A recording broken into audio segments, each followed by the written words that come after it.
La trahison n'est pas une erreur, c'est un coup qui secoue tout ton monde. Elle ne s'arrête pas à l'acte, elle s'ancre dans l'esprit, ronge la confiance et brise le calme. Peu importe si elle vient d'un ami, d'un partenaire ou de quelqu'un de ton propre sang, elle blesse toujours plus qu'elle ne le montre.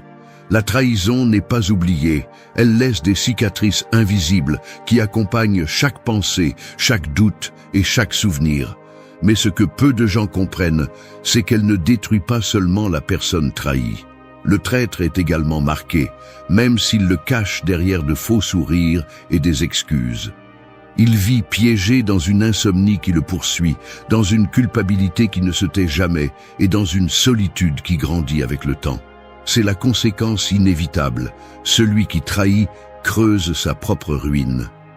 Maintenant, c'est à toi de décider quoi faire de ce coup. Tu peux te noyer dans le ressentiment ou le transformer en discipline. Tu peux laisser la trahison te voler ta paix ou tu peux reprendre le contrôle de toi-même et construire un caractère impossible à briser. Le stoïcisme ne nie pas la douleur, il l'affronte et la transforme en force. Car le véritable pouvoir n'est pas dans la vengeance, mais dans le fait de devenir intouchable, de faire en sorte qu'aucun acte extérieur ne puisse ébranler ton intérieur. Reste jusqu'à la fin. Car ici, tu découvriras 8 pratiques stoïciennes qui non seulement t'apprendront à surmonter la blessure, mais aussi à la transformer en ton plus grand avantage. Parce que la trahison détruit celui qui la commet, mais toi, si tu choisis bien, elle peut t'élever au-dessus de tout. 1. Ne laisse pas la trahison définir ta valeur. C'est comme quand quelqu'un met le feu à une maison de l'intérieur. L'incendie commence petit, presque invisible, mais il consume bientôt les murs, le toit et tout ce qui était calme. C'est ainsi que fonctionne la trahison.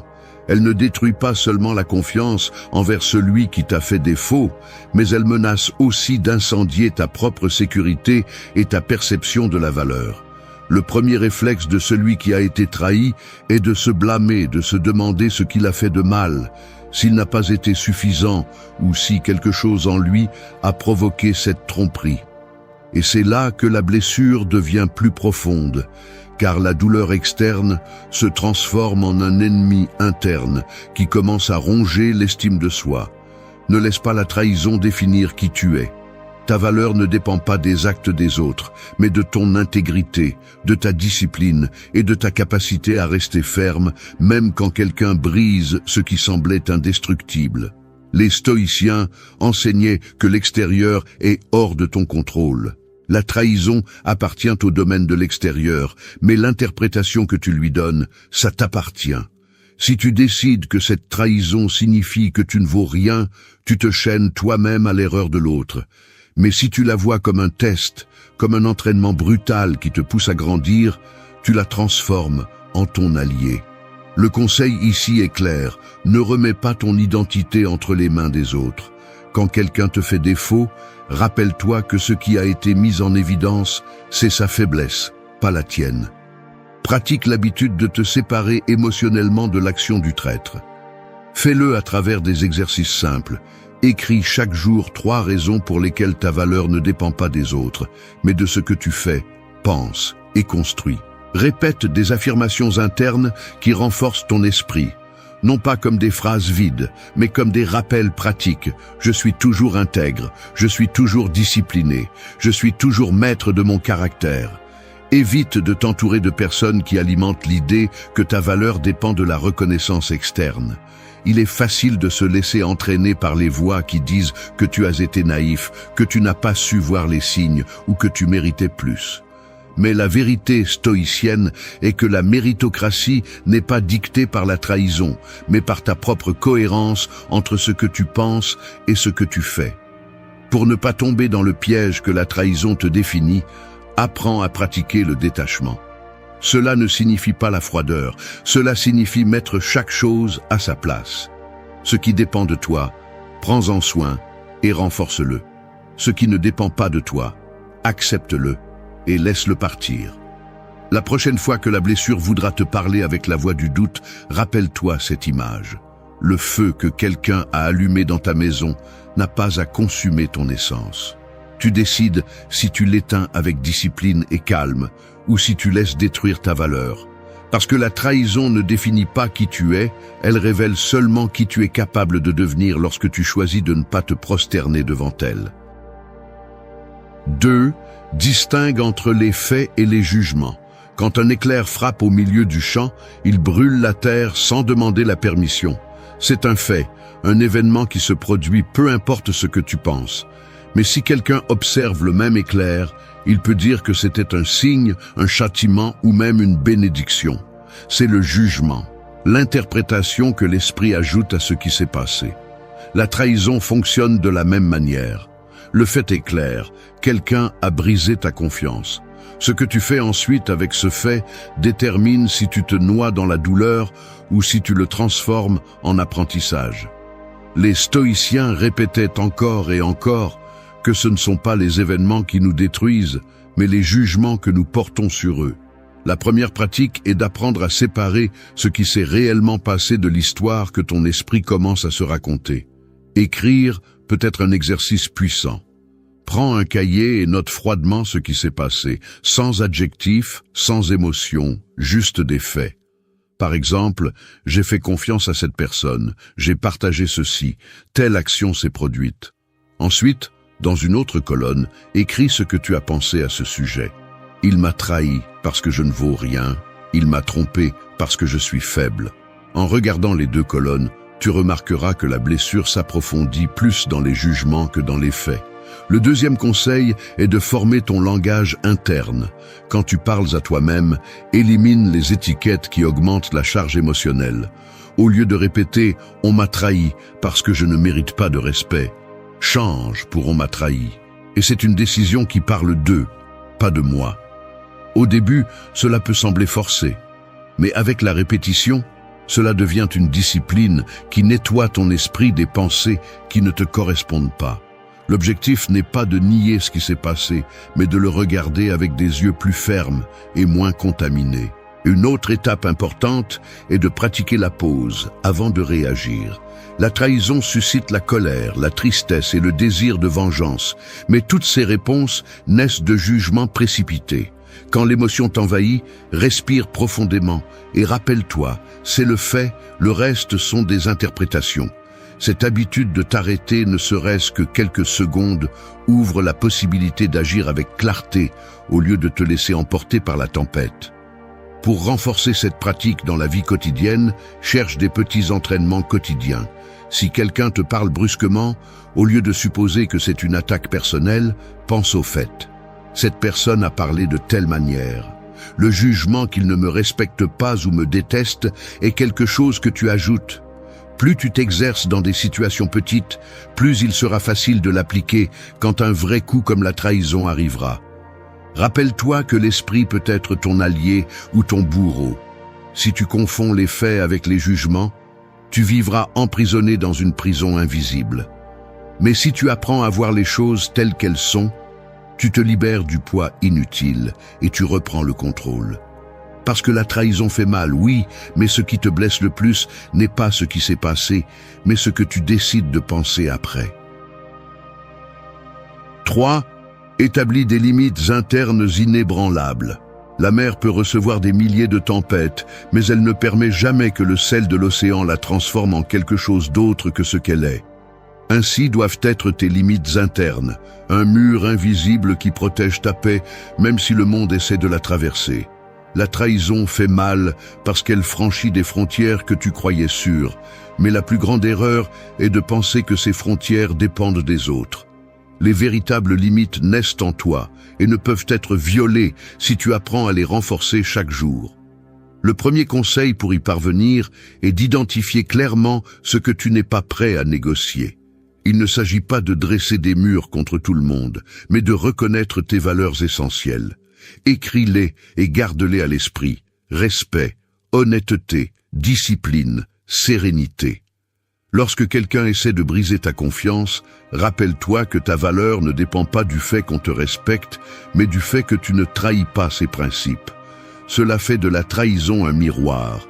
Elle révèle qui a rompu son intégrité, mais aussi qui a su la maintenir. La deuxième étape est de former la réponse intérieure. Une limite inébranlable ne s'exprime pas toujours par des crises ou des confrontations. Parfois, c'est aussi simple qu'un silence ferme ou un retrait paisible. Tu n'as pas à justifier chaque décision, ni à expliquer pourquoi tu choisis de t'éloigner de ce qui te fait du mal. La pratique stoïcienne enseigne que la sérénité est la plus grande preuve de force. En ne réagissant pas avec colère, tu montres que ta paix n'est pas à vendre et que personne n'a le pouvoir de la contrôler. Un autre conseil est de prendre soin de ton cercle proche. Les trahisons ont tendance à se répéter lorsque tu acceptes de t'entourer de personnes qui ne respectent pas tes valeurs. Établir des limites signifie aussi choisir avec qui tu partages ton temps, ton énergie et tes secrets. Demande-toi si ceux qui t'entourent renforcent ta discipline ou l'érodent. Si la réponse n'est pas claire, observe les actions plutôt que les paroles. Le traître se trahit toujours dans les détails et ta tâche est d'être attentif sans perdre ton calme. Pour renforcer cette pratique, conçois de petits entraînements quotidiens. Dis non quand quelque chose ne te convient pas, même si c'est inconfortable. Retire-toi d'une conversation qui dégrade ton énergie. Garde le silence quand tu ressens le besoin de te justifier. Chaque action de ce type renforce le mur interne et te prépare à résister à de plus grandes trahisons. L'objectif est que personne ne puisse te renverser parce que tes limites ne sont pas à l'extérieur, mais dans le caractère que tu construis jour après jour. Souviens-toi que celui qui n'a pas de limite devient un terrain facile pour quiconque veut en profiter. La trahison n'est pas seulement un coup, c'est aussi un avertissement. Si tu apprends à établir des frontières fermes, non pas par peur, mais par clarté, tu deviens quelqu'un qui peut marcher en paix, même au milieu de la tempête. Parce qu'au final, la véritable liberté consiste à ne permettre à rien ni à personne de pénétrer là où tu décides seul d'avoir le contrôle. 4. Conçois ta routine de paix. Le chaos ne prévient pas, il apparaît comme un voleur dans la nuit et désordonne tout ce qui semblait stable. La trahison agit de la même manière, elle frappe sans prévenir et laisse derrière elle un vide de questions et un écho de colère. Si tu n'as pas un refuge interne, ce chaos finit par s'emparer de ton esprit et par t'entraîner avec lui. C'est pourquoi il est essentiel de créer une routine de paix, un espace qui ne dépend pas de l'extérieur, mais de ce que tu construis chaque jour avec discipline et clarté. Le premier conseil est de commencer par les matins. Le réveil donne le ton de toute la journée, et celui qui a subi une trahison a tendance à ouvrir les yeux avec un poids invisible, revivant ce qui s'est passé. Ici, la pratique stoïcienne consiste à anticiper le coup de la mémoire. Consacre les premières minutes à respirer profondément, à écrire dans un cahier ou à méditer en silence. Il ne s'agit pas de rituels vides, il s'agit d'entraîner l'esprit à se rappeler que ce qui compte, c'est comment tu choisis de commencer, pas ce qu'on t'a fait hier. Une autre étape essentielle est d'organiser tes journées avec des actions qui nourrissent le calme. Concevoir une routine de paix ne signifie pas remplir ta journée d'activités, mais d'habitudes qui agissent comme des ancres. Cela peut être sortir pour une promenade, lire quelques pages d'un livre qui t'inspire, entraîner ton corps pour libérer la tension, ou simplement prendre 10 minutes pour te déconnecter du bruit. L'important est que ces pratiques deviennent constantes, car la discipline est ce qui transforme la paix en quelque chose de réel et non en un désir abstrait. Le troisième conseil est d'apprendre à protéger ton esprit de la surcharge. Après une trahison, il est facile de se réfugier dans les réseaux sociaux, les conversations interminables ou les distractions qui ne font qu'alimenter le malaise. Ici, la limite consciente entre en jeu. Consacre des moments spécifiques au repos numérique et entoure-toi d'environnements qui ne multiplient pas ton anxiété. Le silence bien géré est plus puissant que 1000 mots répétés sans sens. Pour renforcer cette pratique, fais-en un engagement envers toi-même. Établis une routine nocturne qui clôture la journée avec clarté. Avant de dormir, passe en revue brièvement ce que tu as bien fait, ce que tu peux améliorer, et remercie au moins une chose, aussi petite soit-elle. Les stoïciens pratiquaient cette révision quotidienne parce qu'ils comprenaient que la paix ne se trouve pas par accident. Elle se conçoit avec de petits pas qui se répètent jusqu'à devenir une partie de ton caractère. Celui qui n'a pas de routine de paix est à la merci de n'importe quelle tempête. En revanche, celui qui la cultive devient un terrain fertile qui fleurit même après l'incendie. La trahison peut briser la confiance extérieure, mais elle n'a pas à voler la tranquillité intérieure si tu apprends à la construire tous les jours. Parce que la paix n'est pas un cadeau, c'est une conception consciente. Et quand tu la transformes en ta routine quotidienne, aucun coup ne peut te la dérober. 5. Redessine ton futur avec intention. Un verre cassé ne redevient jamais le même si tu le colles soigneusement. Les fissures restent, l'éclat change et la forme n'est plus la même. C'est ainsi que fonctionne la vie après une trahison. Le passé ne peut pas être refait, mais le futur peut être redessiné avec de nouvelles lignes qui n'existaient pas auparavant.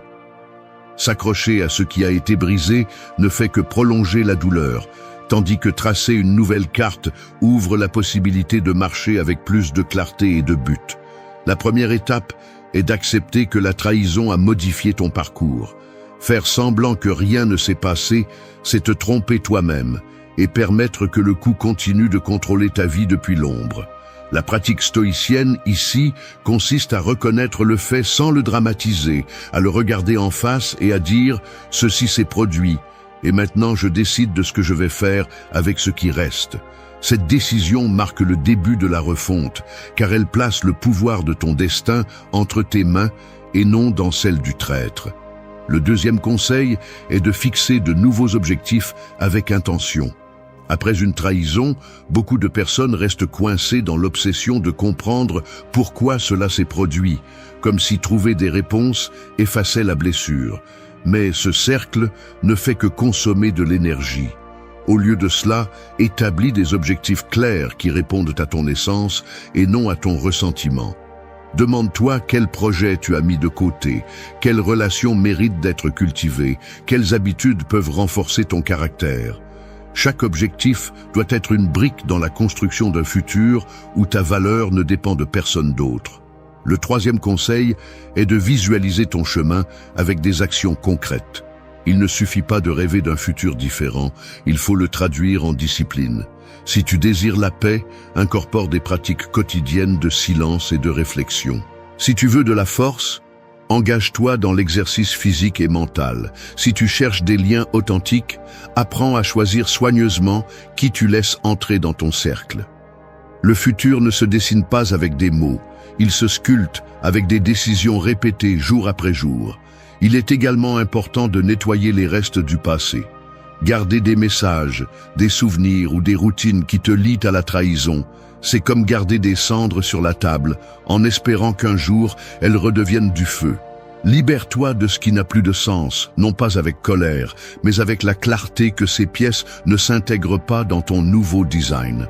Le détachement n'efface pas la mémoire, mais il te donne de l'espace pour construire quelque chose de différent.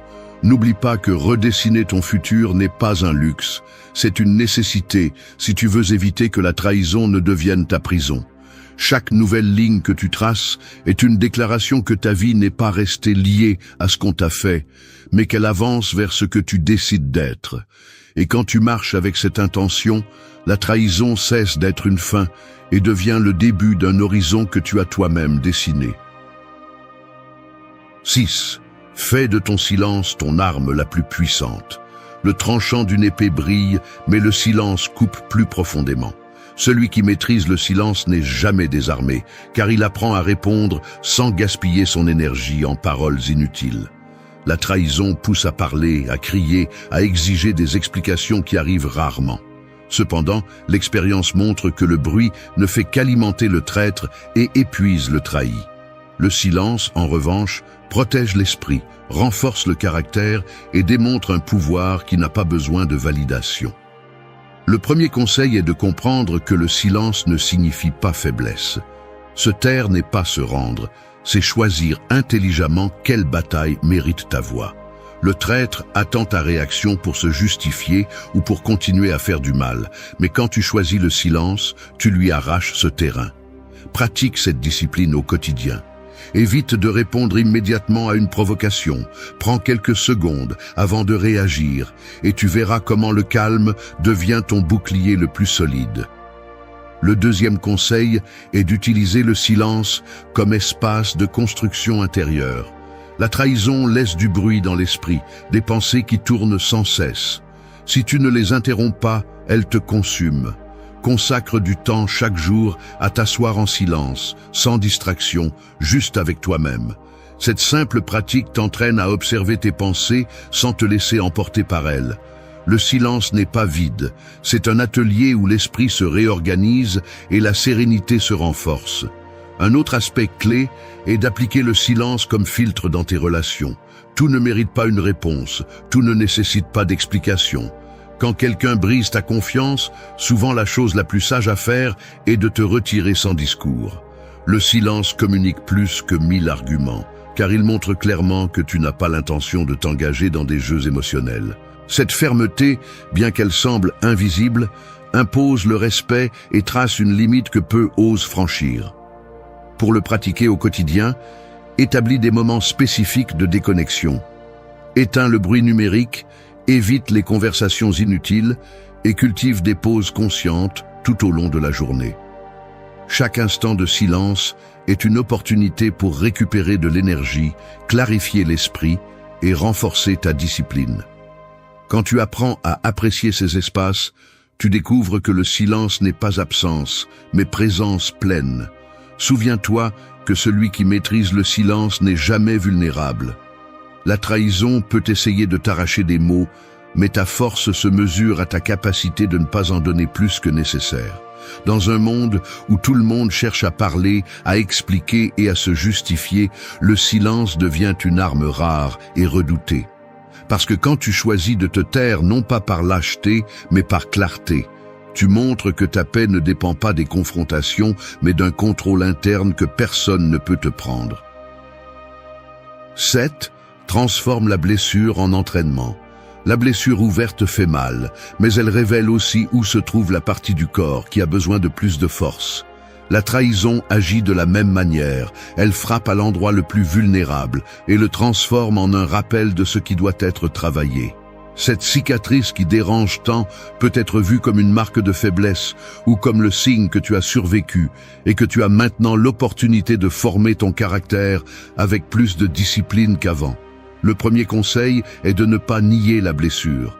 Prétendre que cela ne fait pas mal ne fait que prolonger le mal. Reconnais la trahison, nomme-la, ressens son poids, mais ensuite change la direction de ton regard. La question ne doit pas être pourquoi cela m'est arrivé, mais que puis-je faire avec ce qui m'est arrivé.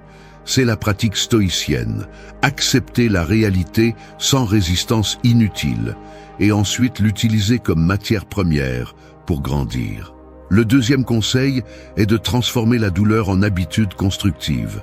Chaque fois que la mémoire te rappelle ce qui s'est passé, au lieu de nourrir la colère, utilise cette énergie dans des entraînements concrets.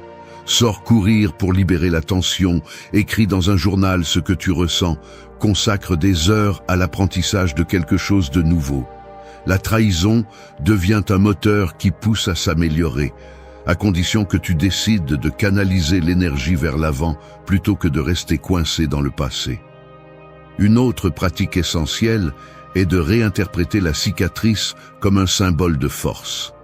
Au lieu de la cacher, regarde-la comme une preuve que tu as résisté à ce que beaucoup n'auraient pas supporté. Cette perspective change tout, car elle cesse d'être une marque de honte et se transforme en l'emblème de quelqu'un qui s'est entraîné dans l'adversité. Chaque blessure apporte une leçon, et le véritable entraînement consiste à apprendre à la voir clairement au lieu de répéter l'histoire avec amertume. Pour renforcer ce processus, conçois de petits défis quotidiens qui te poussent à renforcer ce que la trahison a affaibli. Si ta confiance a été affectée, pratique l'ouverture petit à petit avec des personnes dignes de respect. Si ta estime de toi a été endommagée, engage-toi à atteindre des objectifs simples qui confirment ta discipline. Si ta tranquillité a été perturbée, consacre du temps à des exercices de respiration ou de méditation. La clé est de s'entraîner sur le même terrain où la blessure a eu lieu, jusqu'à ce que la vulnérabilité devienne une force. Souviens-toi que la douleur est inévitable, mais que la souffrance prolongée est optionnelle. La trahison peut te laisser une marque, mais c'est toi qui décides si cette marque sera le signe d'une défaite ou la preuve d'un entraînement surmonté. Chaque fois que la cicatrice tente de te rappeler ce que tu as perdu, pense aussi à ce qu'elle dit de ce que tu as gagné. La résistance, la discipline et la clarté que tu portes maintenant en toi. Transformer la blessure en entraînement, c'est choisir que ton histoire ne se termine pas par le coup, mais par la force qui est née grâce à lui. 8. Deviens intouchable depuis ta paix. Le feu s'éteint lorsqu'il ne trouve plus de bois à consumer. Il en va de même pour la trahison. Elle se nourrit de la douleur qu'elle laisse en toi. Mais lorsque tu atteins un état de paix intérieure, elle n'a plus de carburant. Celui qui parvient à construire cette tranquillité devient intouchable, car aucun mot, action ou tromperie externe n'a le pouvoir de détruire ce qui est déjà solide à l'intérieur. C'est l'objectif stoïcien. Atteindre une forteresse silencieuse qui ne dépend de personne d'autre. Le premier conseil est de comprendre que la paix n'est pas l'absence de conflit. C'est la maîtrise de soi au milieu de n'importe quelle tempête. Tu peux être entouré de traîtres, de personnes qui essaient de te blesser ou de te mépriser, mais si ton esprit est entraîné à ne pas réagir impulsivement, tu as déjà gagné. Pratique l'observation de tes émotions chaque jour. Identifie quand la colère veut sortir, quand la tristesse veut te dominer, et apprends à répondre avec calme au lieu de te laisser emporter. Le deuxième conseil est de cultiver des habitudes qui renforcent cette paix, comme s'il s'agissait de murs internes. La méditation quotidienne, l'écriture réflexive et l'activité physique sont des outils pratiques pour maintenir ton esprit et ton corps en équilibre. Ne sous-estime pas la simplicité, car ce sont les petites routines qui forment une base solide. Si chaque jour tu entraînes ta tranquillité, chaque jour tu réduis le pouvoir de l'extérieur sur toi, c'est ainsi que tu construis la véritable intouchabilité.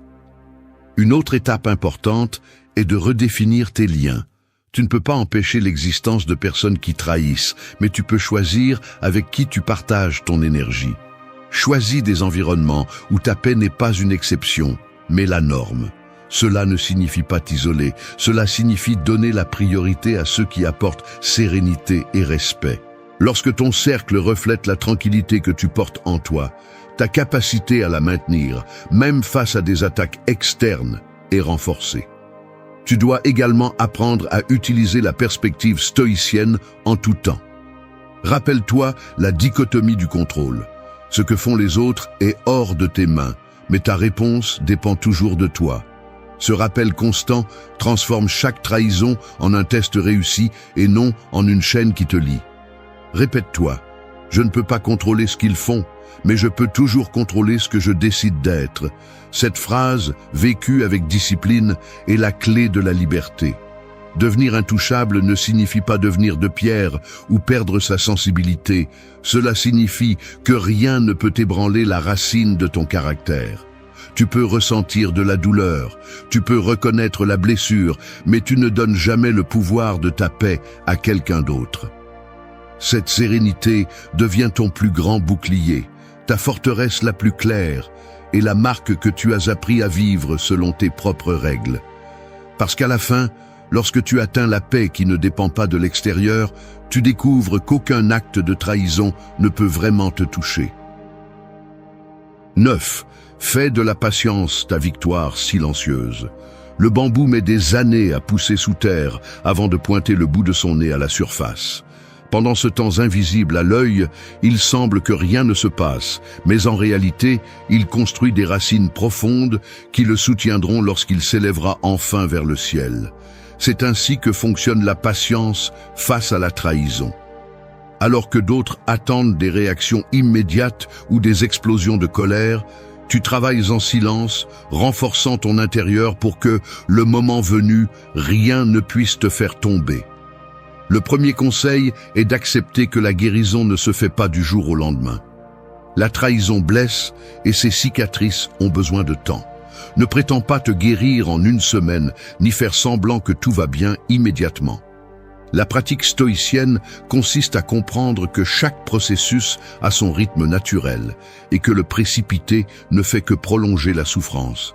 Permets-toi d'avancer pas à pas, sans anxiété pour des résultats rapides. Le véritable progrès se produit dans l'invisible, dans chaque pensée que tu choisis d'apaiser, dans chaque impulsion que tu décides de maîtriser. Le deuxième conseil est de s'entraîner à l'attente active. La patience ne signifie pas rester les bras croisés, mais utiliser le temps pour grandir. Pendant que ta blessure guérit, renforce ta discipline par des actions concrètes.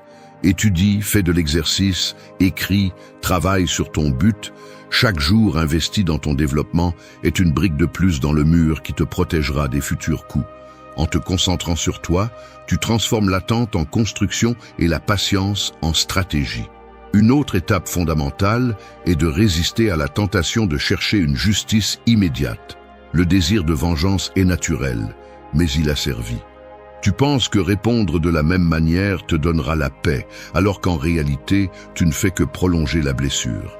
Fais confiance au fait que le traître porte son propre châtiment. Insomnie, culpabilité, méfiance. Ta tâche n'est pas d'accélérer ce processus, mais de rester ferme sur ton chemin. La patience ici est une supériorité silencieuse, car pendant que l'autre se consume dans sa tempête, tu continues à grandir sans regarder en arrière. Pour appliquer cette pratique au quotidien, habitue-toi à mettre de la distance entre l'émotion et l'action. Lorsque tu ressens l'urgence de réagir, respire et attends. Compte ton calme en minutes, heures ou jours si nécessaire. Cette pause n'est pas de la passivité, c'est du pouvoir. Plus tu entraînes cette habitude dans des situations mineures, plus il sera facile de l'appliquer dans des moments de trahison profonde. La patience devient un muscle qui se renforce à chaque utilisation. Rappelle-toi que la véritable victoire n'est pas de prouver quelque chose à l'extérieur, mais d'atteindre la sérénité à l'intérieur. Le bambou qui a passé des années à pousser sous terre s'élève un jour avec une force irrésistible. Toi aussi, en cultivant la patience, tu te prépares à atteindre une hauteur que la trahison ne pourra jamais toucher. Fais de ton attente un entraînement, de ton calme une stratégie et de ta patience la preuve que rien d'extérieur n'a de pouvoir sur toi. Vivre à genoux n'est pas vivre. C'est une condamnation silencieuse que beaucoup acceptent sans s'en rendre compte. Tu t'habitues à te taire quand tu devrais parler, à céder quand tu devrais dire non, à porter des fautes qui ne te sont pas attribuables et à mendier le respect comme s'il s'agissait d'un privilège. Cette soumission, déguisée en bonté, en patience ou en fausse force, n'est rien d'autre que la perte graduelle de ta dignité. Le stoïcisme nous rappelle que rien d'extérieur n'a de pouvoir sur nous si nous ne le lui donnons pas. Mais quand tu tolères des dynamiques qui t'affaiblissent émotionnellement, quand tu justifies l'injustifiable ou quand tu vis en essayant de prouver ta valeur, tu renonces à ta propre force. Et c'est là que la douleur devient une habitude, quand la blessure cesse de saigner parce que tu as déjà accepté de vivre blessé. Cette vidéo n'est pas pour celui qui cherche de belles paroles ou des phrases qui adoucissent la réalité. Elle est pour celui qui en a marre de baisser la tête, de se laisser manipuler par la peur du rejet, de cacher sa douleur derrière un sourire forcé, de tout donner tout en restant vide. Ici, nous parlerons de limites, de respect de soi, d'authenticité et du courage de marcher droit, même si ça fait mal. La dignité ne se demande pas, elle s'impose par des actions. Et les pratiques que tu vas découvrir ne sont pas théoriques. Ce sont des outils que tu peux appliquer dès aujourd'hui pour cesser d'être complice de ta propre faiblesse. Parce que le jour où tu décides de ne plus te soumettre, ce jour-là commence ta véritable liberté. Ici, nous ne venons pas pour survivre en silence, nous venons pour retrouver la force de vivre debout.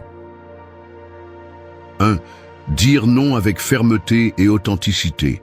Un mur qui se fissure à cause d'une seule crevasse finit par s'effondrer tôt ou tard. Il en va de même pour toi lorsque tu ne sais pas dire non. Chaque concession injustifiée devient une fissure qui affaiblit ton caractère et ton respect de toi-même. La plupart des gens ont peur de prononcer ce mot court parce qu'ils associent le non au rejet, à la perte d'affection ou à la provocation de conflits. Mais la vérité est que dire toujours oui Et la façon la plus rapide de te trahir toi-même est de vivre soumis à la volonté des autres. Dire non avec fermeté ne signifie pas être cruel ou égoïste. Cela signifie établir la limite qui protège ta dignité.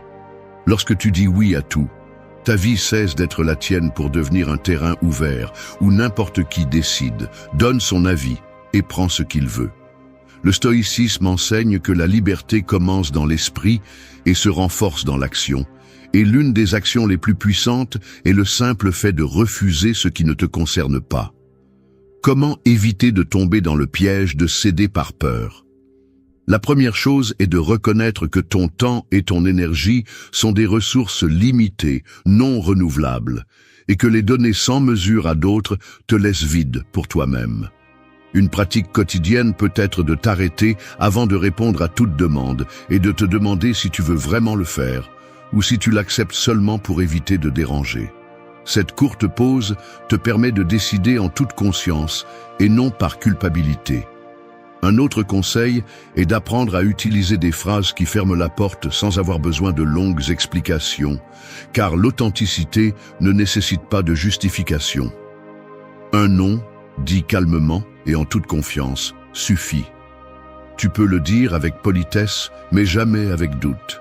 Entraîne-toi dans le quotidien, à partir de petites choses, comme refuser un engagement inutile ou ne pas accepter des conversations que tu sais ne rien t'apporter.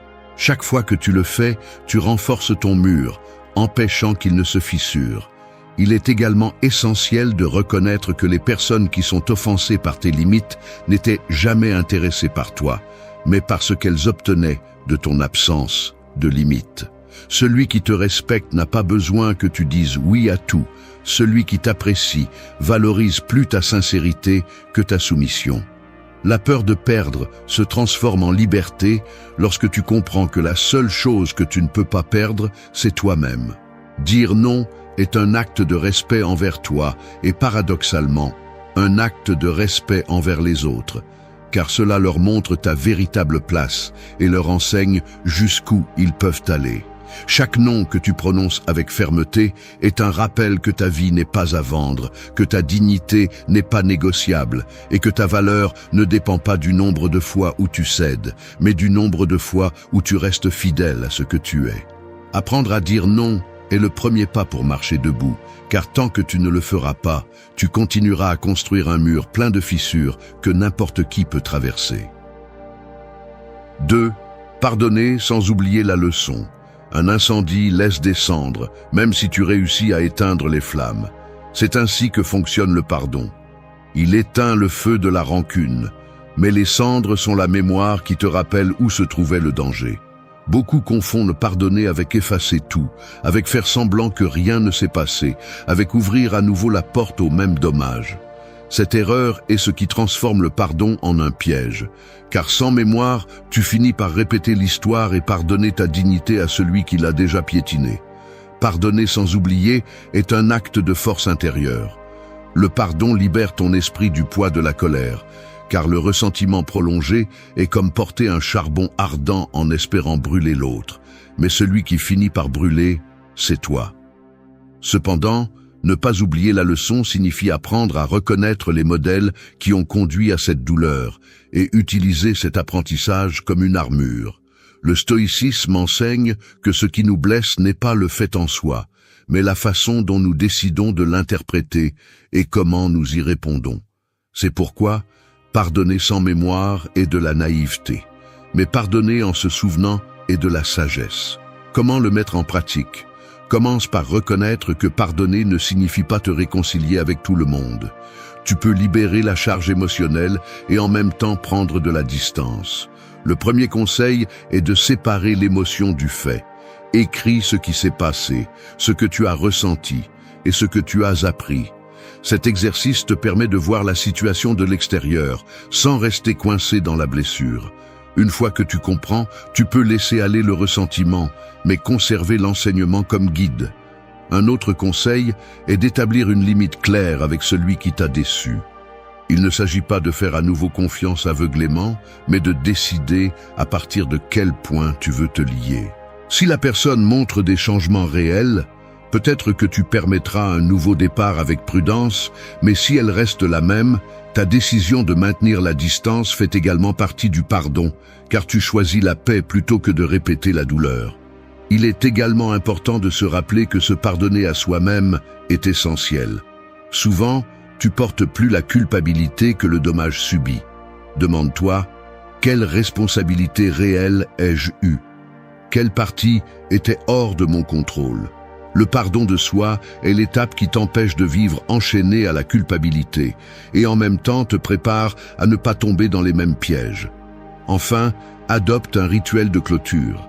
Cela peut être d'écrire une lettre que tu n'enverras jamais, de parler à voix haute de ce que tu décides de lâcher ou simplement une méditation où tu remercies pour la leçon. Le stoïcisme ne cherche pas à te transformer en pierre, mais en quelqu'un capable de transformer chaque blessure en sagesse. Pardonner sans oublier n'est pas de la froideur, c'est de l'intelligence émotionnelle. C'est-à-dire, je lâche le poids qui me lie, mais je garde la leçon qui me protège. Ainsi, tu transformes le feu qui t'a brûlé en lumière pour ton chemin et tu assures que ta dignité ne retombe pas entre de mauvaises mains. 3. Transformer le rejet en liberté.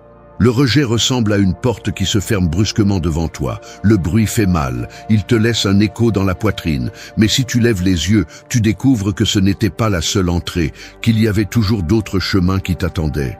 Le problème est que beaucoup restent paralysés devant cette porte fermée, convaincus que leur valeur dépendait de l'acceptation de quelqu'un d'autre.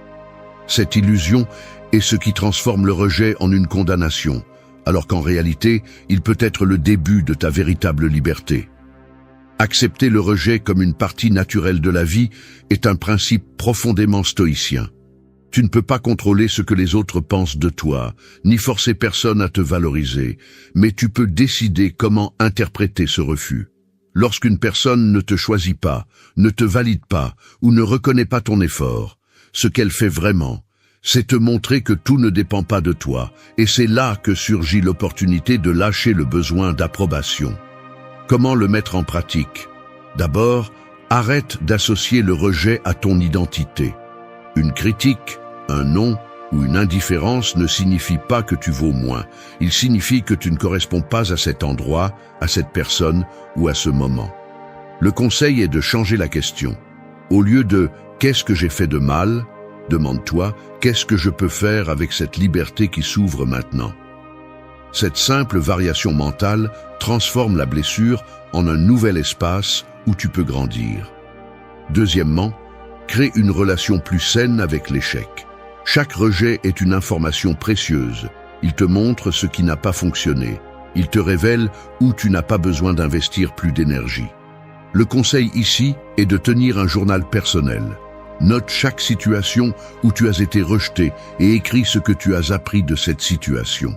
Avec le temps, tu verras que ce qui semblait être une défaite était en réalité une libération déguisée. Un autre conseil pratique est de travailler sur l'autosuffisance émotionnelle. Lorsque ta valeur dépend de la validation externe, toute porte fermée devient un effondrement. Mais si tu renforces ton monde intérieur, si tu développes des activités, des habitudes et des passions qui te soutiennent, alors le rejet perd de son pouvoir, car ta vie ne se définit pas dans le regard des autres. Enfin, apprends à remercier le rejet.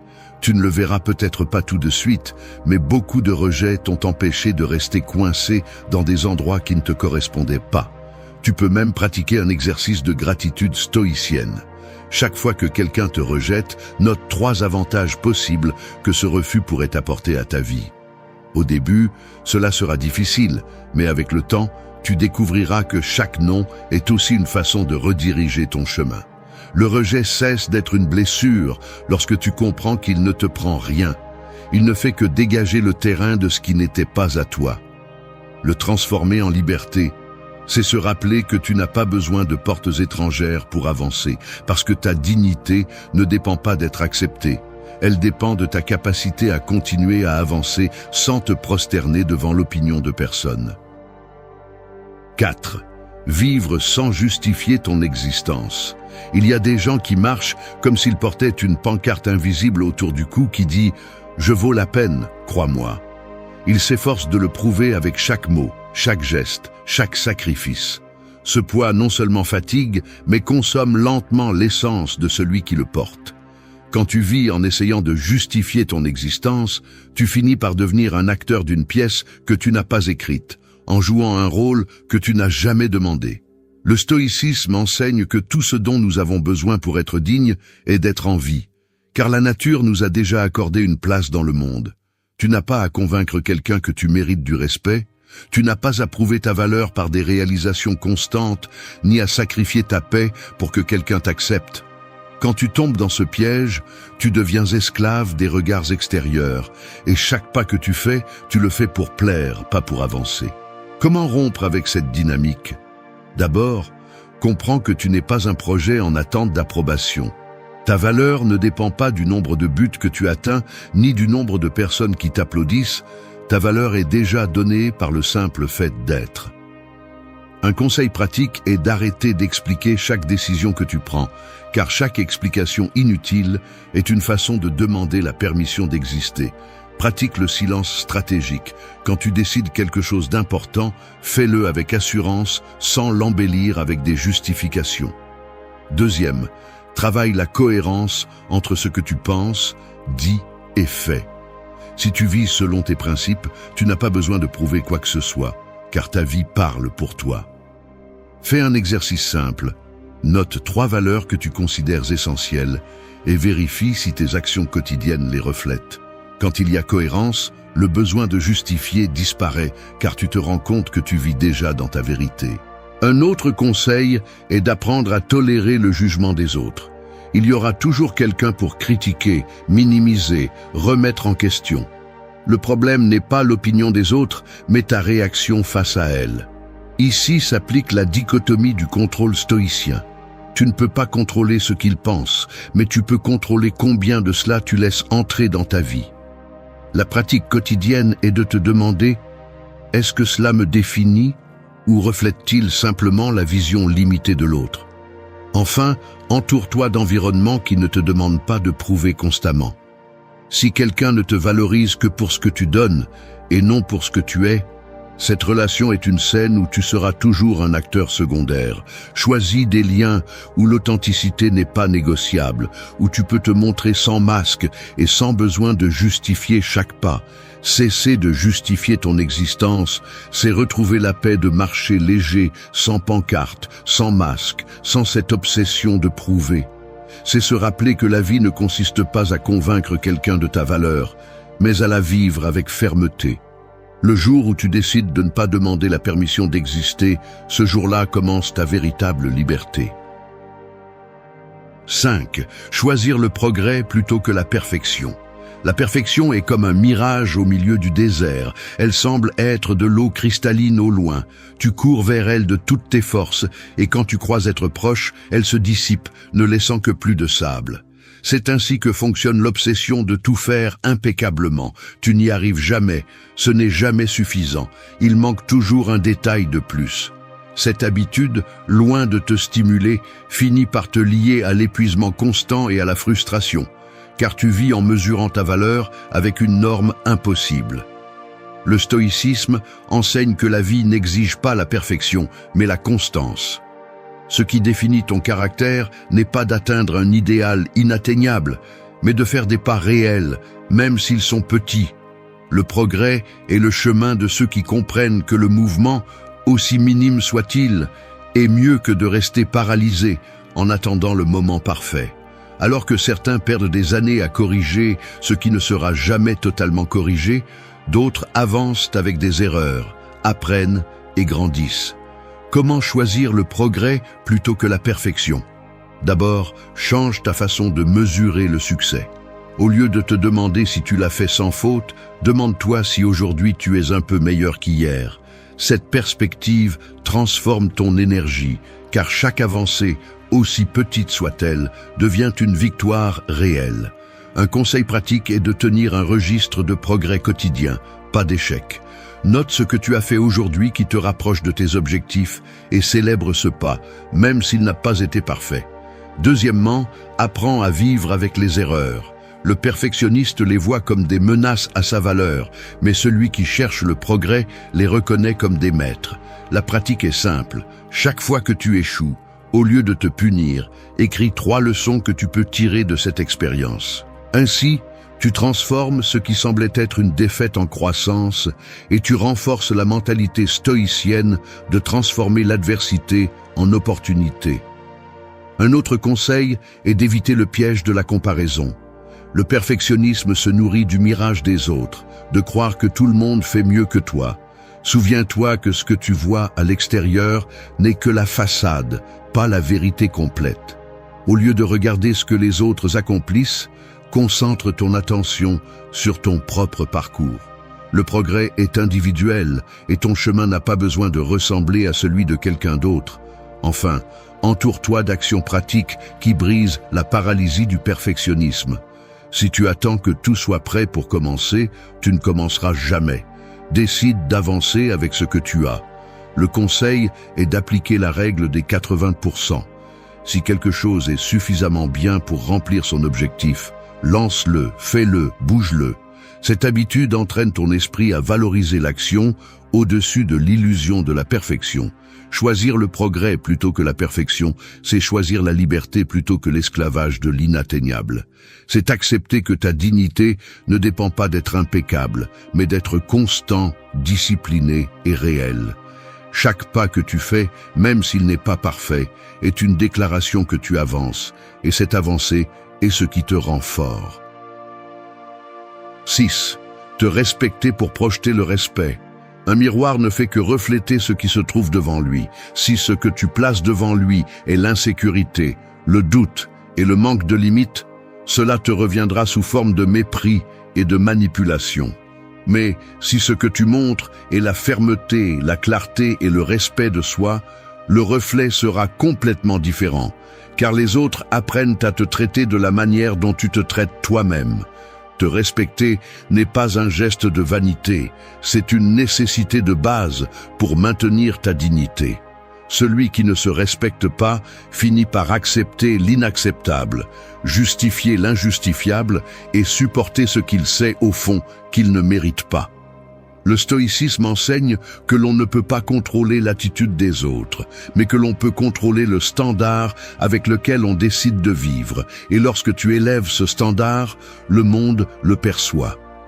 Comment commencer à pratiquer le respect de soi? Le premier conseil est de prendre soin de ta parole. Chaque fois que tu promets quelque chose et que tu ne le tiens pas, tu te manques de respect à toi-même, car ta voix perd de sa valeur. Engage-toi seulement avec ce que tu peux vraiment soutenir et tiens-le avec discipline. Cette cohérence te renforce et projette une solidité face aux autres. Deuxièmement, apprends à établir des limites visibles. Il ne suffit pas de sentir que quelque chose ne te plaît pas, tu dois l'exprimer. Le respect se projette lorsque tu dis clairement « Jusqu'ici, je vais » et « Jusqu'ici, tu vas ». Un exercice pratique est de commencer par le quotidien, comme ne pas permettre des interruptions constantes lorsque tu parles ou ne pas accepter des commentaires blessants déguisés en blagues. En fixant ces limites, tu enseignes comment tu veux être traité. Un autre conseil est de prendre soin de ton environnement. Te respecter signifie aussi ne pas t'exposer à des environnements qui corrodent ta valeur. Demande-toi, est-ce que cet espace me renforce ou me fragilise ? Si tu découvres que ce qui t'entoure ne fait qu'alimenter l'insécurité et l'épuisement, le respect de soi t'oblige à prendre de la distance. Ce n'est pas de l'égoïsme, c'est de la survie émotionnelle. Il est également important de prendre soin de ton corps et de ton esprit. La façon dont tu te nourris, te reposes et t'entraînes reflète combien tu te valorises. Il ne s'agit pas de chercher un idéal physique, mais de te montrer à toi-même que tu mérites de l'attention et des soins. Cette discipline se traduit par le respect projeté, car celui qui prend soin de lui envoie un message silencieux qu'il sait combien il vaut. Enfin, arrête de t'excuser pour exister. Chaque fois que tu minimises tes réussites, chaque fois que tu te rétrécis pour ne pas déranger, tu renforces l'idée que ta présence est moins importante. Le respect de soi se cultive en parlant clairement. en occupant ton espace sans peur et en reconnaissant ce que tu fais bien sans tomber dans l'arrogance. Lorsque tu commences à te respecter vraiment, quelque chose change dans ton regard, dans ta posture, dans ta voix. Tu ne demandes plus le respect, tu l'imposes avec ta présence. Et ce reflet est impossible à ignorer, car le monde finit par te traiter avec la même dignité que tu as décidé de t'exiger en premier. 7. Aimer avec des limites sages. L'amour sans limite ressemble à une rivière en crue. Au début, il semble abondant, puissant, mais il détruit tout sur son passage. Ce qui est donné sans mesure finit par tout ravager, car le don sans contrôle n'est pas constructif, il épuise. Celui qui aime sans poser de frontières devient l'esclave de son propre affect, confondant le sacrifice avec l'affection et la dépendance avec l'engagement. Aimer avec des limites sages ne signifie pas donner moins. Cela signifie donner de manière juste, à partir de la dignité et non de la soumission. Le stoïcisme enseigne que tout ce que nous donnons doit être gouverné par la raison et non par l'impulsion. Si ton amour devient une permission pour que d'autres te blessent, ce que tu appelles amour est en réalité un abandon de toi-même. Comment le pratiquer dans la vie quotidienne ? D'abord, définis ce que tu es prêt à accepter et ce que tu ne l'es pas. Fais une liste des comportements qui sont inacceptables pour toi dans une relation, qu'elle soit de couple, d'amitié ou de famille.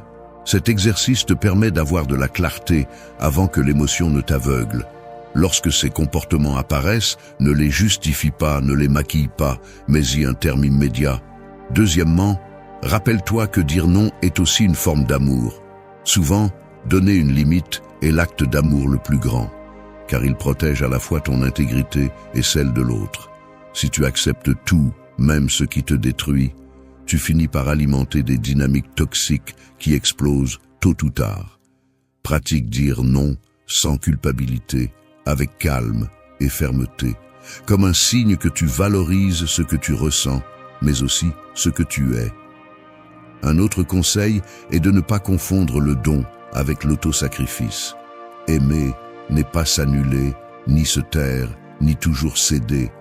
L'amour sain implique la réciprocité. Évalue tes relations. Donnes-tu beaucoup plus que tu ne reçois? Fais-tu toujours des efforts tandis que l'autre n'exige que? Si la balance est déséquilibrée, ce lien n'est pas de l'amour, c'est de l'épuisement. Ajuste ce que tu donnes pour ne pas finir vide. Il est également essentiel de communiquer tes besoins sans peur. Aimer avec des limites sages n'est pas construire des murs, c'est tracer des frontières claires et les expliquer avec honnêteté. Dis ce dont tu as besoin, exprime ce que tu ne tolères pas et maintiens cette cohérence avec tes actes. Si quelqu'un se sent offensé parce que tu as des limites, c'est parce qu'il cherchait à profiter de ton absence de limites. Enfin, rappelle-toi que aimer avec sagesse commence par toi. L'amour-propre est la mesure avec laquelle tu calcules ce que tu donnes et ce que tu permets de recevoir. Si tu te respectes, tu n'accepteras pas les miettes déguisées en affection, ni les mots doux qui sont accompagnés de mépris. Aimer avec des limites sages, c'est choisir des relations qui ajoutent et fermer la porte à celles qui tentent de briser ta dignité. L'amour véritable ne détruit pas, il construit. Et ce n'est que lorsque tu décides d'aimer avec des limites claires que tu peux construire des liens où le don n'est pas l'esclavage, mais la liberté partagée. 8. Utiliser ta voix contre l'injustice. Le silence face à l'injustice est comme regarder quelqu'un enfoncer un couteau dans une plaie ouverte et rester immobile, en espérant que la douleur disparaisse d'elle-même. Garder le silence ne fait pas disparaître l'agression, il la nourrit. Chaque fois que tu choisis de te taire quand tu devrais parler, le message que tu envoies est un message de permission, et ce que tu tolères en silence aujourd'hui devient la norme demain. Le stoïcisme enseigne que nous ne devons pas craindre le jugement des autres lorsque nous défendons ce qui est juste, car ce qui dépend de nous est de rester fidèles à la vérité. La voix n'est pas seulement un instrument pour parler, c'est une arme de clarté, de limite et de dignité. Si tu ne l'utilises pas, tu finis par vivre sur une scène où d'autres écrivent ton histoire et tu ne fais que murmurer en arrière-plan. Comment commencer à utiliser ta voix contre l'injustice? D'abord, reconnais que parler ne signifie pas crier ni perdre le contrôle. Cela signifie nommer ce qui est mal avec fermeté et calme. Un conseil pratique est de t'entraîner dans des situations mineures. Si quelqu'un fait un commentaire qui te dérange, dis-le sur le moment avec clarté, sans fioriture. Chaque fois que tu exprimes ton inconfort, tu renforces l'idée que ta dignité n'est pas à vendre. Deuxièmement, évite de te justifier lorsque tu défends tes limites. Celui qui s'explique toujours finit par affaiblir son message. Ta voix est plus forte lorsqu'elle est brève, directe et sûre. Pratique des phrases courtes qui marquent une frontière. Ce n'est pas acceptable. Ne me parle pas comme ça. Arrête. Tu n'as pas besoin de longs discours pour montrer clairement que tu ne tolères pas les mauvais traitements. Un autre conseil est de perdre la peur de déranger. L'injustice repose toujours sur le confort du silence d'autrui. Chaque fois que tu parles, tu secoues ce confort et forces l'autre à se confronter à son comportement. Au début, cela peut être inconfortable, mais rappelle-toi que le respect ne naît jamais de la volonté de plaire, mais de la clarté avec laquelle tu montres ce que tu ne vas pas permettre. Il est également essentiel de travailler sur la cohérence. Il ne sert à rien de parler contre l'injustice si tes actes contredisent tes paroles. Utilise ta voix, mais soutiens-la également avec des décisions fermes. Si tu dénonces un comportement toxique, ne continue pas à nourrir cette relation. Si tu pointes du doigt un abus, ne le justifie plus en silence.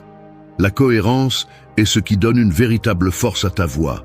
Enfin, comprends que ta voix ne te protège pas seulement, elle inspire aussi les autres. Beaucoup de personnes se taisent par peur, mais quand quelqu'un ose parler, il brise le sort de la soumission et ouvre la voie pour que d'autres fassent de même. En utilisant ta voix contre l'injustice, tu ne défends pas seulement ta dignité, tu sèmes aussi un exemple de courage qui peut transformer ton environnement.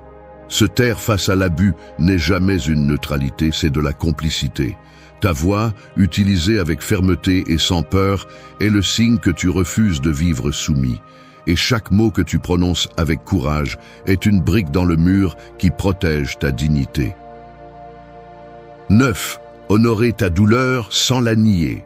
La douleur ressemble à une ombre qui t'accompagne toujours, même si tu essaies de courir plus vite ou d'éteindre la lumière pour ne pas la voir. Plus tu l'évites, plus elle devient grande et sombre. Beaucoup préfèrent nier ce qu'ils ressentent, cacher leurs blessures derrière un sourire forcé, comme si ignorer la souffrance suffisait à la faire disparaître. Mais la douleur ne disparaît pas quand tu la tais, elle s'enfonce en toi et finit par gouverner secrètement ta vie. Honorer ta douleur signifie la regarder en face et reconnaître qu'elle fait partie de ton histoire. Le stoïcisme enseigne que ce qui importe n'est pas le poids de ce qui se passe, mais l'interprétation que nous en faisons. Nier une blessure est une faiblesse déguisée, l'accepter est une véritable force. Il ne s'agit pas de se complaire dans la souffrance, mais de lui donner la place qu'elle mérite en tant que maître silencieux. Comment le pratiquer au quotidien? D'abord, laisse ta douleur avoir un espace. Écris ce que tu ressens, parlant à quelqu'un de confiance ou simplement reconnais à haute voix ce que tu traverses. Ne la déguise pas, ne la minimise pas, car chaque fois que tu le fais, tu la rends plus lourde. La reconnaissance est la première étape pour libérer le fardeau. Deuxième, transforme la douleur en apprentissage. Demande-toi, qu'est-ce que cette blessure me montre que je n'aurais pas vu autrement? Peut-être révèle-t-elle ton besoin de fixer des limites, de valoriser davantage ton temps, de lâcher ce que tu ne peux pas contrôler. Le conseil ici est de créer un rituel de réflexion, que ce soit dans un journal ou dans des moments de silence, où tu transformes chaque expérience douloureuse en une leçon pour ton futur. Un autre conseil est d'éviter le piège de te comparer à la douleur des autres. Beaucoup invalident ce qu'ils ressentent parce qu'ils croient que d'autres souffrent plus. Mais ta douleur est à toi et mérite du respect. Le fait que quelqu'un souffre différemment ne signifie pas que la tienne est moindre. Honorer ta douleur, c'est lui donner de la légitimité, peu importe sa taille. Il est également vital de ne pas transformer la douleur en identité. La reconnaître ne signifie pas la porter comme un drapeau. Le danger de la nier est qu'elle te contrôle depuis l'ombre. Mais le danger de l'embrasser trop fort est que tu finisses par te définir par elle. L'équilibre est dans l'acceptation, l'apprentissage de celle-ci, et ensuite continuer avec la tête haute. Enfin, rappelle-toi que honorer ta douleur, c'est aussi lui donner un but. Tu peux l'utiliser comme moteur pour construire une vie plus forte, comme élan pour ne pas répéter de vieilles chaînes, comme rappel de ta capacité de résistance. Chaque cicatrice est une marque que tu as survécue, et loin de t'affaiblir, elle te rend plus conscient et plus ferme. Nier ta douleur, c'est vivre dans l'illusion. L'honorer, c'est vivre dans la vérité.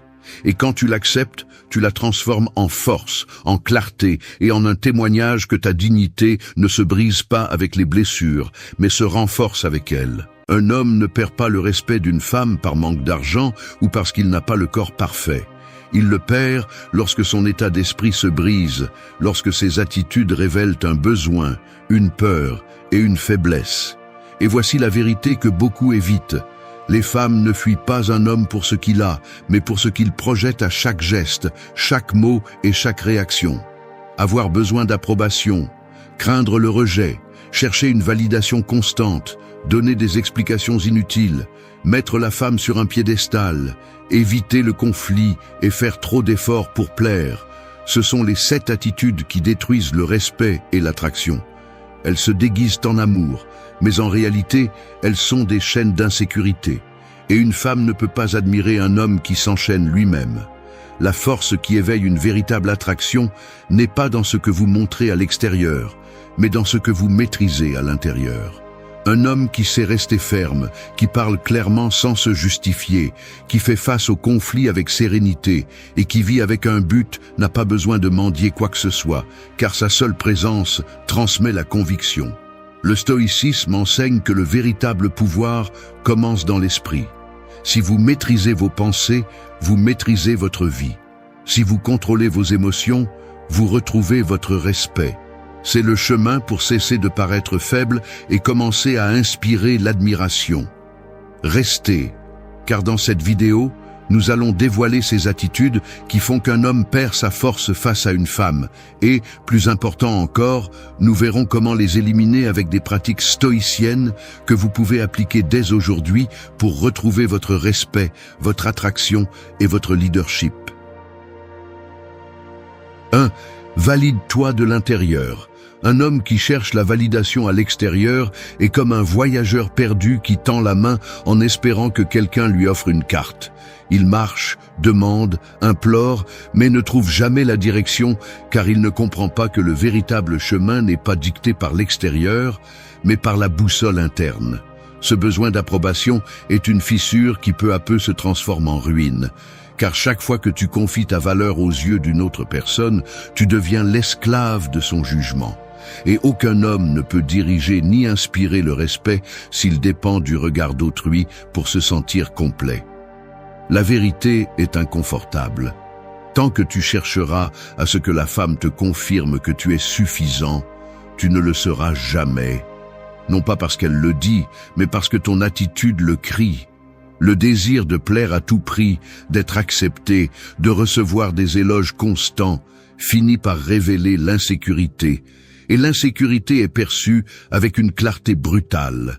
Elle le remarque dans ton ton, dans ta façon de réagir, dans la façon dont tu changes tes mots pour plaire.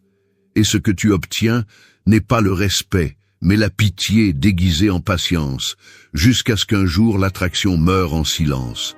Le stoïcisme enseigne que ta valeur doit naître de ce que tu peux contrôler. Ta discipline, ton caractère, ta pensée. Marc Aurèle le résumait clairement.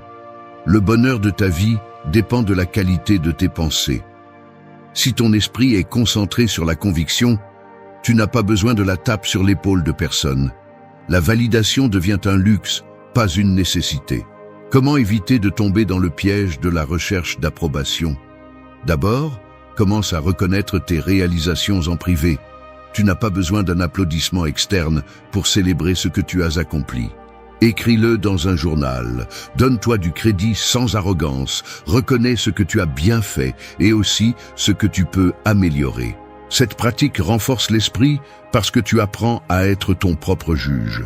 Deuxièmement, pratique le silence quand tu ressens l'urgence de te vanter ou de te justifier. Si tu arrives à maîtriser cette impulsion, tu remarqueras comment l'anxiété diminue et ta présence gagne en poids. Un homme qui n'a pas besoin de parler pour être entendu démontre la sécurité. Troisièmement, fixe-toi des petits objectifs et réalise-les avec discipline. Le respect de soi ne se construit pas avec des discours, mais avec des actions répétées qui confirment qui tu es. Lorsque tu maintiens une habitude, même si personne ne la voit, ton esprit comprend qu'il peut avoir confiance en toi. Et cette confiance intérieure se reflète à l'extérieur, se ressent, se transmet, s'impose. Enfin, entoure-toi d'environnements qui ne nourrissent pas ton besoin d'approbation. Si tu passes du temps avec des personnes qui ne cherchent que des likes, des applaudissements ou la validation vide des réseaux sociaux, tu finiras par tomber dans le même schéma. Choisis des contextes où l'action est valorisée, pas l'apparence, où la cohérence est récompensée, pas la flatterie. Un homme qui se valide de l'intérieur n'est pas arrogant, il est ferme. Il n'a pas besoin de demander la permission d'être qui il est.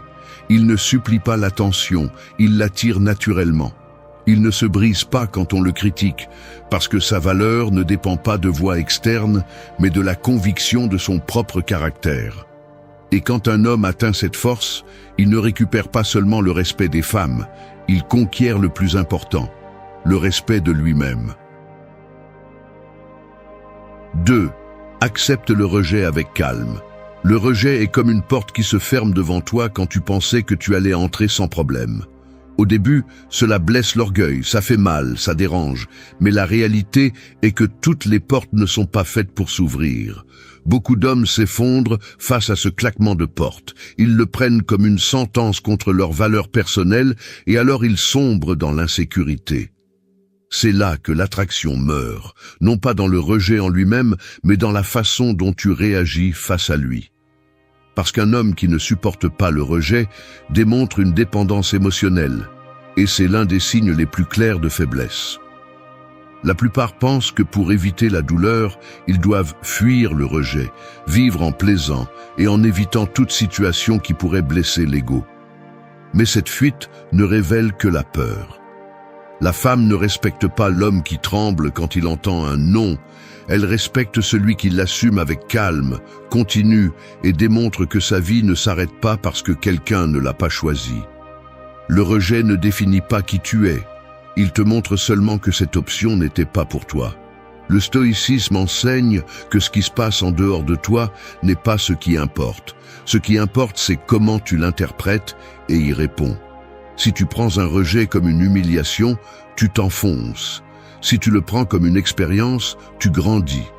Cette différence change la façon dont tu es perçu et, surtout, la façon dont tu te perçois toi-même. Comment le pratiquer dans la vie quotidienne? D'abord, entraîne ton esprit à accepter les petits non sans dramatiser. Cela peut aller du fait que quelqu'un n'est pas d'accord avec toi au rejet d'une proposition de travail. Observe l'émotion, reconnais-la, mais ne te rebelle pas et ne la transforme pas en tragédie. Plus tu normaliseras ces non quotidiens, plus tu seras fort face à un rejet majeur. Deuxièmement, change la narration interne. Au lieu de te demander « qu'est-ce que j'ai fait de mal ?», commence à te demander « qu'est-ce que j'ai appris ici ?» Ce changement empêche que ton estime de toi se dissolve avec chaque rejet et le transforme en une opportunité d'ajuster ton chemin sans perdre de dignité. Troisièmement, maintiens ton but en mouvement. Quand un homme fait dépendre sa route de l'approbation d'une femme, il reste bloqué s'il reçoit un rejet. Mais si ta vie a déjà une direction claire, si tes objectifs ne tournent pas autour de plaire, un non devient juste un détour, jamais une fin. C'est pourquoi ne mets jamais ta vie en pause en attendant que quelqu'un change d'avis. Quatrièmement, pratique le détachement du résultat. Avant de t'approcher d'une situation où il y a possibilité de rejet, répète-toi « ça peut bien se passer ou mal se passer, mais je reste le même ». Ce rappel renforce l'esprit et te prépare à recevoir n'importe quelle réponse avec équilibre. Enfin, prends soin de ton langage corporel et de ton ton de voix. Quand tu reçois un rejet et que ton corps se rétracte, tes épaules tombent ou ta voix tremble, tu reflètes l'insécurité. Mais si tu gardes ton calme, souris avec sérénité et te retires avec dignité, tu envoies un message puissant. Tu n'es pas un homme qui s'effondre parce que quelqu'un ne l'a pas choisi. Tu es un homme qui garde son centre quelles que soient les circonstances. Accepter le rejet avec calme ne signifie pas ne pas ressentir, cela signifie maîtriser ce que tu ressens. Et quand tu y parviens, le respect revient à toi, parce que tu montres que ta valeur ne se négocie pas face à un non. Un homme qui comprend cette vérité ne craint pas de perdre, parce qu'il sait qu'il ne perd jamais ce qui est le plus important, son propre respect, et c'est ainsi que ça doit être. 3. Communique clairement sans te justifier. Il y a des hommes qui parlent comme s'ils portaient un sac plein de pierres sur le dos. Chaque mot sonne lourd, forcé, plein de détours pour ne déranger personne. Ils s'efforcent tellement de décorer ce qu'ils disent qu'ils finissent par perdre le message. Ce besoin de justifier chaque action est un fardeau qui affaiblit, car il communique plus l'insécurité que la clarté. La femme le perçoit instantanément. Elle n'entend pas de fermeté. Elle entend de la peur déguisée en explications interminables. Le problème n'est pas de parler, mais comment on parle. Se justifier est une façon de demander pardon pour exister, comme si ton point de vue avait besoin d'une autorisation pour être valide. Cette habitude donne l'impression que tu ne te fais pas confiance, et rien ne tue plus rapidement le respect qu'un homme qui se contredit avec des excuses. La communication claire est une arme puissante, tandis que la communication pleine de justification est un poison lent qui détruit l'autorité personnelle. Le stoïcisme enseigne à s'exprimer à partir de la rationalité, sans fioritures inutiles, avec la sérénité de celui qui comprend que la vérité n'a pas besoin de crier pour se faire entendre. L'homme qui communique avec fermeté et sans excès de mots inspire confiance. Il n'a pas besoin de convaincre de force, car sa conviction se transmet toute seule. Comment le pratiquer dans la vie quotidienne? La première étape est d'apprendre à arrêter l'anxiété d'expliquer trop. Avant de parler, demande-toi si ce que tu vas dire apporte quelque chose ou cherche simplement à plaire. Si tu découvres que c'est la deuxième option, garde le silence. Avec le temps, tu entraînes ton esprit pour que chaque mot ait du poids et ne soit pas un remplissage pour chercher l'acceptation. La deuxième étape est de parler en phrases directes. Au lieu de dire « ce qui se passe », c'est que je pensais que peut-être ce serait mieux si tu n'avais pas d'inconvénient. Dis « je préfère le faire de cette façon ». La différence semble minime, mais l'impact est total. La première reflète la peur, la seconde montre la certitude. La troisième étape est d'apprendre à écouter. Beaucoup se justifient trop parce qu'ils ne savent pas se taire et attendent l'approbation de l'autre pour se sentir en sécurité. Mais quand tu écoutes calmement, tu réfléchis mieux à ce que tu vas dire et tu élimines l'urgence de remplir les silences avec des excuses. Un silence bien utilisé transmet plus d'autorité qu'un discours plein d'explications vides. La quatrième étape est de prendre soin du langage corporel. La clarté n'est pas seulement dans les mots, mais aussi dans la posture, le ton et le regard. Si tu parles avec fermeté, mais que tu évites le contact visuel ou que ton corps se rétracte, le message se contredit. La cohérence entre ce que tu dis et comment tu le dis est ce qui donne de la solidité. La cinquième étape est d'accepter que tu ne convaincras pas toujours. Tu n'as pas besoin de te justifier pour que quelqu'un soit d'accord avec toi. La clarté se maintient même lorsque l'autre ne partage pas ton opinion. Apprendre à rester ferme dans ta position, sans tomber dans le besoin de justifier chaque détail, est une marque de respect de soi.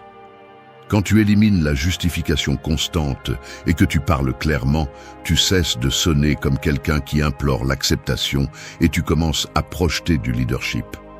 La femme qui t'écoute remarque la différence.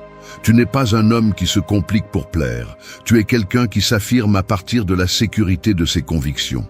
Et cette fermeté, bien plus que les mots doux ou les discours élaborés, est ce qui éveille le respect et maintient l'attraction vivante. 4. Considère la femme comme ton égale. L'erreur de nombreux hommes est de voir la femme comme une statue de marbre placée au sommet d'un piédestal.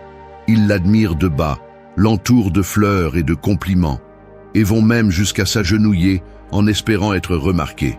Cette image semble romantique, mais en réalité, c'est un piège. Car lorsque tu places quelqu'un au-dessus de toi, tu te places inévitablement en dessous. Et aucun homme qui se minimise ne peut aspirer au respect ni à une véritable attirance. La mentalité de piédestal transforme la femme en juge et l'homme en accusé, transforme chaque interaction en un examen qu'il doit réussir et le condamne à agir avec peur d'échouer. Elle ne l'a pas demandé, mais il lui a lui-même remis le pouvoir de décider de sa valeur. Le résultat est toujours le même. Il perd le leadership, il perd le respect, il perd l'étincelle qui attire. Car on ne peut pas inspirer quelqu'un à t'admirer si tu te présentes comme inférieur. Le stoïcisme enseigne à vivre en équilibre, ni au-dessus ni en dessous, mais au même niveau, reconnaissant la dignité que tous possèdent. Quand tu traites la femme comme ton égale, tu ne respectes pas seulement elle, tu te respectes aussi toi. Et cette parité crée un lien plus authentique, libre de jeux de pouvoir et de fausses idéalisations. Comment le mettre en pratique dans la vie quotidienne ? La première étape est de changer le langage interne. Arrête de penser « elle est trop pour moi » ou « je dois m'efforcer d'être à sa hauteur ». Ce genre de phrase empoisonne ton esprit. Commence à te dire « je suis aussi précieux, je contribue aussi ». Non pas comme une façon de gonfler l'ego, mais comme un rappel que tu as de la valeur pour ce que tu es, pas pour comment tu es perçu. La deuxième étape est de pratiquer la cohérence dans les actions. Si tu dis que tu la vois comme ton égale, montre-le dans ton comportement. Ne mets pas ta vie en pause pour satisfaire chacun de ses caprices. Ne change pas tes plans juste pour plaire. Une relation saine se construit lorsque les deux s'ajustent, pas quand l'un sacrifie tout pour plaire à l'autre. La troisième étape est d'exprimer l'admiration sans tomber dans l'adoration. Il est bon de reconnaître sa beauté ou son intelligence, mais ne transforme pas chaque conversation en un sermon d'éloge. Le compliment perd de sa valeur quand il devient une addiction.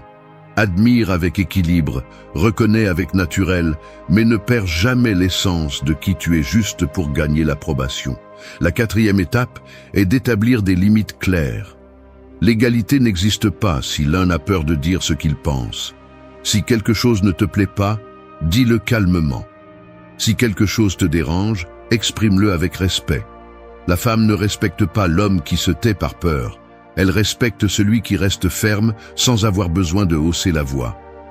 La cinquième étape est de construire ta vie au-delà de la relation.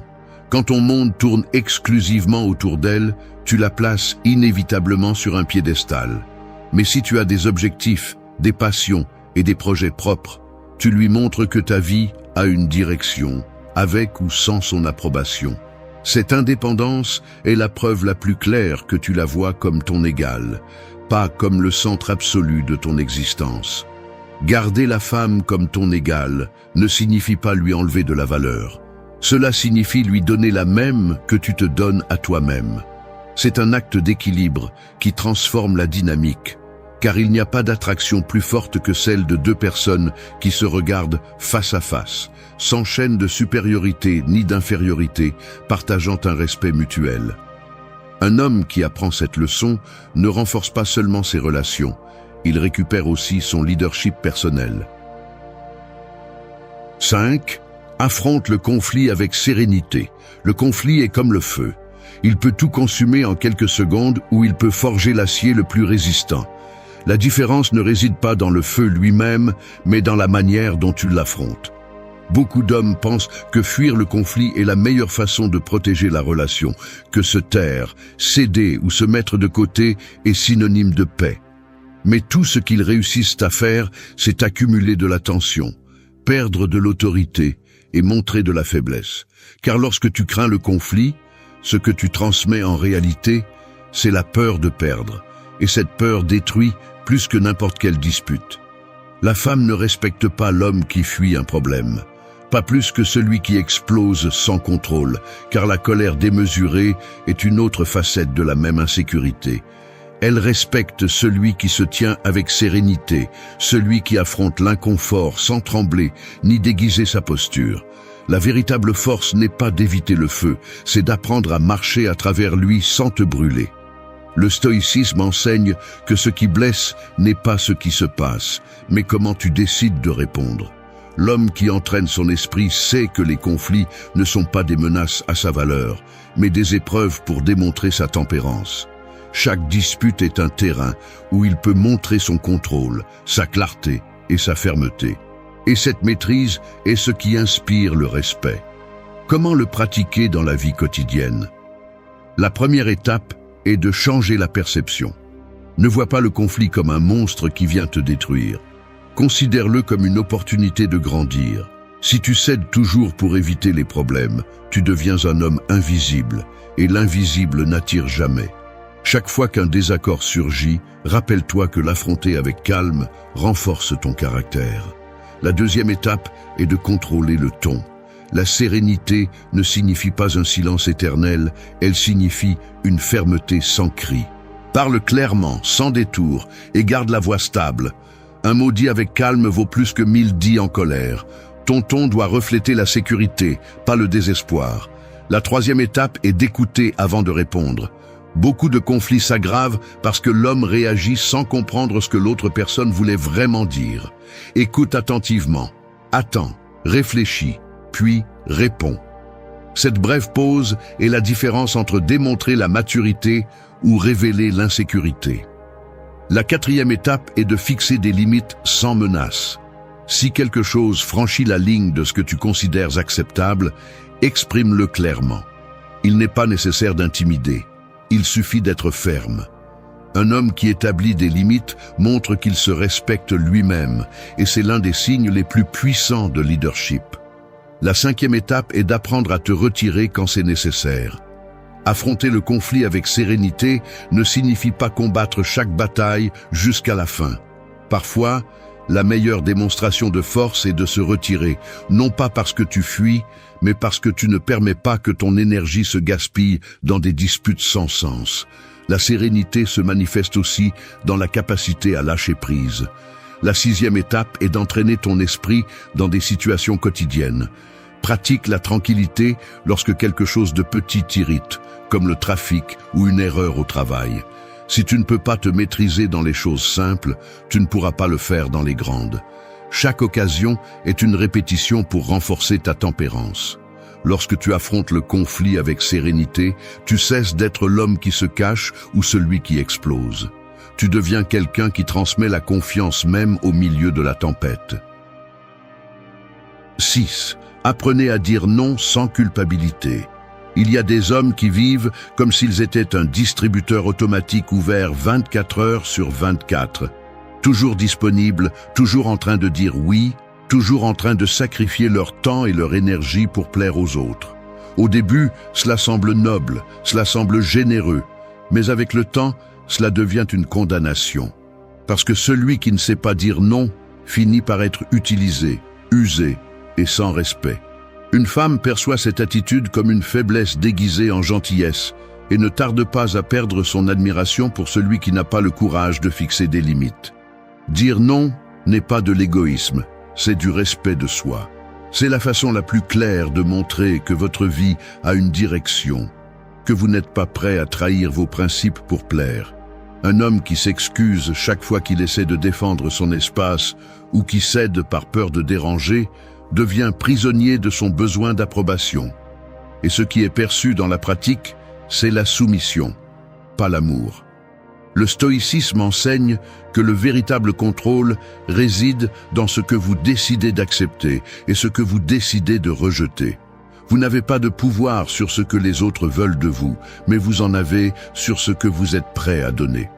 Lorsque vous comprenez cela, dire non cesse d'être un poids et devient une déclaration de liberté. Comment le mettre en pratique dans la vie de tous les jours? La première étape est d'éliminer la culpabilité associée au non. Rappelez-vous que chaque fois que vous dites non à quelque chose que vous ne désirez pas, En réalité, vous dites oui à ce qui compte vraiment. Ce changement de perspective transforme l'acte en un geste d'engagement envers vous-même. La deuxième étape est de pratiquer la fermeté dans les petites choses. Dites non à un plan qui ne vous intéresse pas, à un engagement qui vous enlève plus qu'il ne vous apporte, à une faveur que vous savez que vous ne pouvez pas accomplir sans sacrifier votre paix. Chaque non que vous prononcez clairement renforce votre caractère. Et avec le temps, cela devient naturel. La troisième étape est de faire attention au ton sur lequel vous dites non. Vous n'avez pas besoin d'excuses interminables, ni d'explications détaillées. Une phrase claire suffit. Je ne peux pas. Je ne suis pas intéressé. Je préfère ne pas le faire. Plus vous embellissez le refus, plus vous donnez de place à d'autres pour essayer de vous manipuler. Le pouvoir du non réside dans sa simplicité. La quatrième étape est de comprendre que votre temps est limité. Chaque oui que vous donnez sans y penser vole de l'énergie et de l'espace à vos propres projets. Lorsque vous acceptez tout par peur de déranger, en réalité, vous vous dites non à vous-même. Demandez-vous toujours si ce que vous acceptez vous rapproche de ce que vous voulez construire ou vous en éloigne. La cinquième étape est d'observer qui réagit mal à votre non. Une personne qui respecte votre refus respecte aussi vos limites. Celui qui s'offense ou vous blâme pour ne pas l'avoir satisfait révèle qu'il n'était jamais intéressé par vous, mais par ce que vous pouviez lui donner. Ce filtre est précieux, car il vous libère des relations qui drainent votre énergie. Dire non sans culpabilité n'est pas rejeter le monde, c'est choisir votre vie. Ce n'est pas fermer des portes, c'est ouvrir les bonnes. C'est un acte de maturité qui envoie un message puissant. Je ne suis pas ici pour plaire à tout le monde, je suis ici pour vivre en cohérence. Et lorsqu'un homme apprend à le faire, il gagne non seulement le respect des autres, mais quelque chose de beaucoup plus important, le respect de lui-même. Une femme peut admirer beaucoup de choses, mais rien n'est aussi attrayant qu'un homme qui se tient debout et ne se brise pas dans sa tentative. 7. Vive avec un but et de la discipline. Il y a des vies qui ressemblent à des feuilles sèches emportées par le vent, allant d'un côté à l'autre sans direction fixe, obéissant à chaque courant qui souffle. C'est ainsi que vivent beaucoup d'hommes, sans un but clair, sans une direction définie, se laissant emporter par des désirs momentanés et par le besoin de plaire.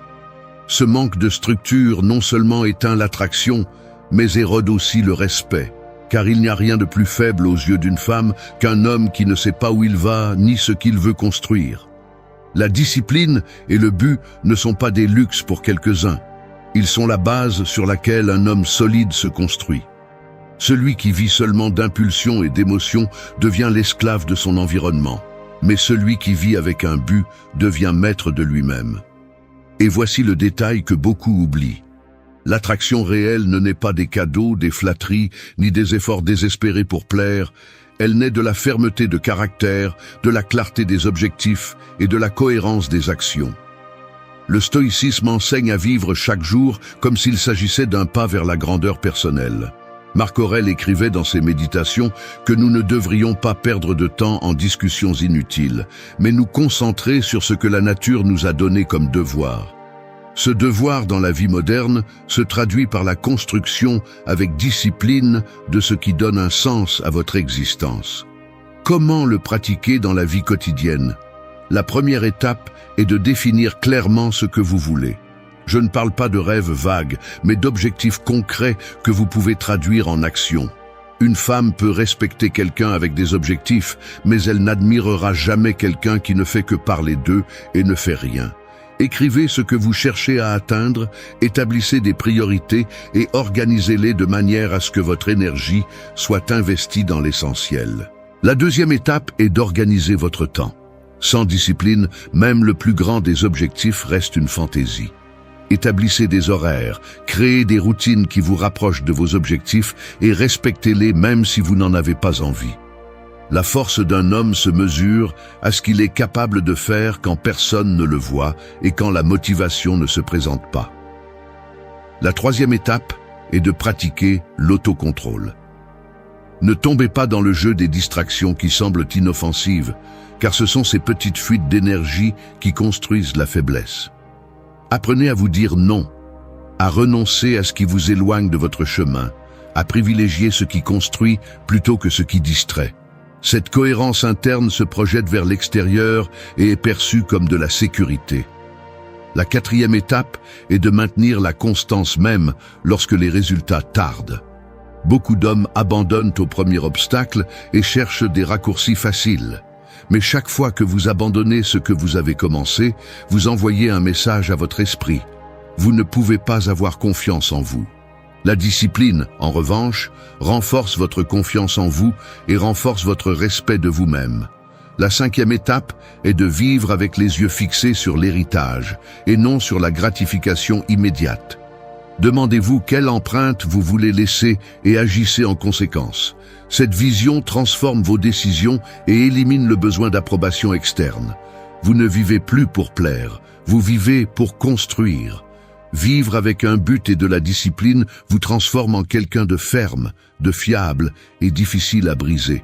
La femme qui vous observe ne verra pas quelqu'un de perdu cherchant une direction en elle, elle verra quelqu'un qui marche déjà avec sa propre direction et qui peut l'inviter à partager ce chemin. Et c'est la différence entre être vu comme faible ou être respecté comme un leader.